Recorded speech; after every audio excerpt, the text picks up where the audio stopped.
Mister chairman, इनको धमकियों की आदत है। ये अभी भी धमकियां दे रहे हैं और ये इन्होंने फ्लोर ऑफ द हाउस पे, आप सुनो मेरी बात, इन्होंने फ्लोर ऑफ द हाउस पर धमकी दी है और ये धमकी आप इसको रिकॉर्ड के ऊपर लेकर आए। दूसरी बात, यहाँ पर ये जो नाजेबा गुफ्तगू भी करते रहे हैं वो भी रिकॉर्ड का हिस्सा है और आज ये भाषण दे रहे हैं। मैं इनको ये बता दूंगा, ये देख लो कि जुबान जो है ना, ये बिल्कुल किसी गलतफहमी में है। आपके लिए मैं अकेला काफी हूँ और सुन लें, आप जो भी होंगे, आप जिसके मर्जी गुलाम हो, आप जिसके मर्जी कासा ले हो, आपने जितनी मर्जी मुशर्रफ की फौज अपने इर्द गिर्द उसका माहौल खराब ना करें। दोनों अतराफ मेरी गुजारिश है, मैं सच को सच कहूंगा, झूठ को झूठ कहूंगा और जो जिसके भी करतूत हैं वो मैं इस अवान में बयान करता रहूंगा। मुझे ना कोई शोर रोक सकता है ना कोई और। बाकी इज्जत देने वाला अल्लाह की जात है और उसी को मैंने जवाब देना है। मैं अपने ज़मीर के सामने सुरखरू हूँ, मैं किसी का कासा लेस कम अज कम नहीं हूँ और यहाँ नंबर बनाने के लिए भी मैं खड़ा नहीं होता। दूसरी बात, मैं एक बात करना चाहता हूँ, कौमी सलामती। आज इनकी कौमी सलामती शहजाद वसीम के ऊपर आ गई है। अगर ये बात है तो मैं हाउस से भी निकल जाता हूँ। अगर कौमी सलामती इनकी कौमी सलामती, सर मामला कौमी सलामती का नहीं है, इनका मसला माली सलामती का है। यहाँ पर मसला माली सलामती में फंसा हुआ है क्योंकि आज जो है मनी लॉन्ड्रिंग का बिल जबान की जीनत बना हुआ है। ये कौमी मफाद नहीं, ये जो है माली मफाद का मसला फंसा हुआ है। और मेरे फाजिल दोस्त नवाज मुस्तफ़ा खोकर साहब ने एक बात की, मैं मुस्तफ़ा खोकर साहब की खिदमत में अर्ज करूंगा। मैं मुस्तफ़ा खोकर की खिदमत, देखें ये रोक नहीं सकते मुझे शोर मचा के, ये जितना मर्जी शोर मचा जी आप कंप्लीट करें। मैं आपको सुनने को, मैं बिल्कुल आप जैसे भी बोलेंगे मैं इधर खड़ा हूँ। हाँ बिल्कुल, अच्छा चलो छोड़ो यार, जोड़ो। मुशाहिद साहब सुन लें फिर उसके बाद आप करेंगे। जी सर, गटर जितना उबलता है वो उतना अपने आप को दिखाता है, मुझे इससे फर्क नहीं पड़ता। मेरे भाई मुस्तफ़ा खोकर ने, मेरा इनके साथ एक बड़ा ताल्लुक है, उनको पता है। इन्होंने बड़ी सख्त बातें यहाँ पे की, मुझे कबूल है, मगर मैं सिर्फ एक वजाहत करना चाहता हूँ। मैंने उस दिन फैटफ के हवाले से जो बात की थी वो मैंने मनी लॉन्ड्रिंग के हवाले से, देख फाइनेंशियल एक्शन टास्क फोर्स, उसमें जो बेसिक इशू जो है वो माली मामलात का है। और मेरा पॉइंट ये है कि ये जो पाकिस्तान ग्रे लिस्ट में गया, ये पीटीआई की हुकूमत में नहीं गया, ये इससे पहले गया।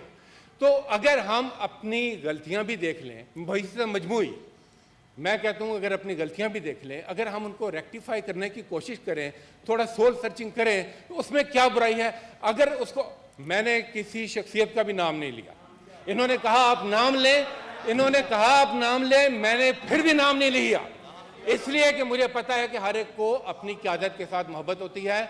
हम नाम लिए बगैर भी बात कर सकते हैं। मैंने अपने फैक्ट्स के ऊपर बात की थी और मैं आखिर में फिर कहता हूं कि पाकिस्तान के अवाम देख रहे हैं, फैसला इन्होंने करना है।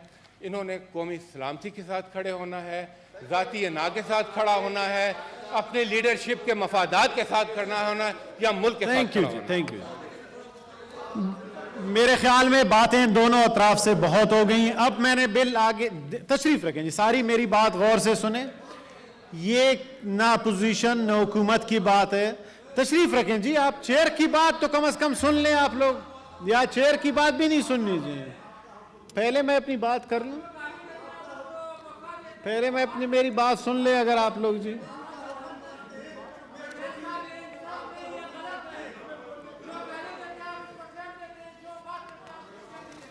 जी उस्मान साहब आप बोलें जी। तरफदारी तो मत नहीं करना चाहिए जी, बोलें जी उस्मान साहब बोलें, अब उनकी सुन लें जी। मेहरबानी जनाब चेयरमैन साहब, 2 मिनट बात कर लें जी। चेयरमैन साहब, बुनियादी मसला ये है जी कि हुकूमत के बाज़ लोग पार्लियामेंट की वक़ार के खिलाफ रोज़ावल से खड़े हैं। आज तक पार्लियामेंट की सुबकी कर रहे हैं और यहाँ पे जो है आवाम को जो है सियासत से बेजार कर रहे हैं, क्योंकि इन लोगों की हुकूमत जो है वो तो टेक्नोक्रेट्स हुकूमत है। लेकिन मैं जनाब चेयरमैन आपसे एक बात ये करना चाहता हूँ, कुछ दिनों से ये जो सेनेट का माहौल ख़राब हो रहा है और जो तरीका अख्तियार किया जा रहा है, ये कोई पार्लियामेंट की खिदमत नहीं हो रही। और मैं हैरान इस बात पे हूँ कि ये जो कायदे-ए-वन नंबर 1 पोजीशन होती है सेनेट की, ये उनकी तरफ से हो रहा, मज़े की बात है। हालांकि ये होते 2-3, वैसे तो सारे ही होते हैं, लेकिन ये ज़रा ज़्यादा डिग्निफाइड होने चाहिए और होते भी हैं, और माजी में ऐसा रहा भी है। आज आपने देखा कि कायदे-ए-वन लड़ने को इधर को आ रहे हैं। बताओ, खुदा का नाम लो यार, आप खुदा का नाम लें, ये पार्लियामेंट है, ये आपकी गली नहीं है। और आप ये जहन में रखें कि अब मुशर्रफ इस मुल्क का मार्शल लॉ एडमिनिस्ट्रेटर नहीं है। आपको मुशर्रफ की अगर आदत पड़ी हुई है तो मुशर्रफ आज दुबई में एड़ियां रगड़ रहा है, उसको भी हमने देख लिया था। और मुझे पता है उनके नुमाइंदे आपकी कैबिनेट में बैठे हुए हैं कुछ, इनका पीटीआई से बाद में ताल्लुक है, मुशर्रफ से पहले ताल्लुक है। तो मुशर्रफ के साथ जो कुछ हो चुका है, कहीं आपके साथ ना हो जाए भाई। मैं ये कहना चाहता हूँ, बस सुन ले जरा, ये हाल है इनका, बात सुनने के बाद फिर ये आप हाल है जी इनका, ये इनका तहम्मुल और बर्दाश्त है ये। जी मुशाहिद साहब प्लीज। मैं इसी पे तो बात कर रहा हूँ कि इनको अगर आपको बना ही दिया है, किसी से गलती हो ही गई है, तो उस गलती को आप जस्टिफाई कर दें। मैं रियली ये लड़ने को दौड़ते हैं, प्लीज आप यहाँ पे पर्सनल हमारे लो, से। अपनी बात करें जी। पहले कभी कोई किसी से लड़ने को दौड़ा है इस तरह? भाई मुंह से बात करें, आप सख्त बात कर लें, तरीके से कर लें, हम उसको सुनेंगे, हम सुनते हैं हमेशा। लेकिन ये कौन सा तरीका है? आप जर्नैल लगे हुए हैं यहाँ पे, आप लड़ना चाहते हैं हमारे से? लड़ने को भी बहुत सारे लोग हमारे पास मौजूद हैं, लड़ाई भी हम कर सकते हैं। ये इस माहौल को ख़राब ना करें। जो कानून कायदे से ये हाउस चलते हैं, ये किसी की विश से, किसी की स्टिक से नहीं चलते। कोई स्टिक दिखाएगा तो वो छीन के उसके सर पे लगेगी। हमने ऐसी स्टिकें बड़ी देखी हुई हैं, बड़े बड़े मार्शल लॉ एडमिनिस्ट्रेटरों को भुगता हुआ है। मैं ये कहना चाहता हूँ कि आप, ठीक है, आप हमारे कुलीग हैं, भाई हैं, आप बन गए हैं ना, गलती से बन गए हैं, जैसे भी बन गए हैं आप। आपको होना वहां पे चाहिए था, सबसे आखिरी सीट पे। आप नंबर 1 सीट पे आ गए, पता नहीं कैसे आ गए, चले आ गए। अल्लाह का शुक्र अदा करें, थैंक यू। अल्लाह का शुक्र अदा करें। अल्लाह का शुक्र अदा नहीं करते आप, हमें आंखें दिखाते हैं। हमने बड़े लोगों की आंखें देखी हुई हैं। थैंक यू मुशाहिद साहब। हमें जो आंखें दिखाएगा उसकी आंखें निकाल लेंगे। Thank you Mushahid. हम किसी की आंख नहीं देखेंगे। गैर जमहूरी कुव्वतों के वकील है, उन कुव्वतों का जिन कुव्वतों ने यहाँ पे इनको मुसलत कर दिया गया है।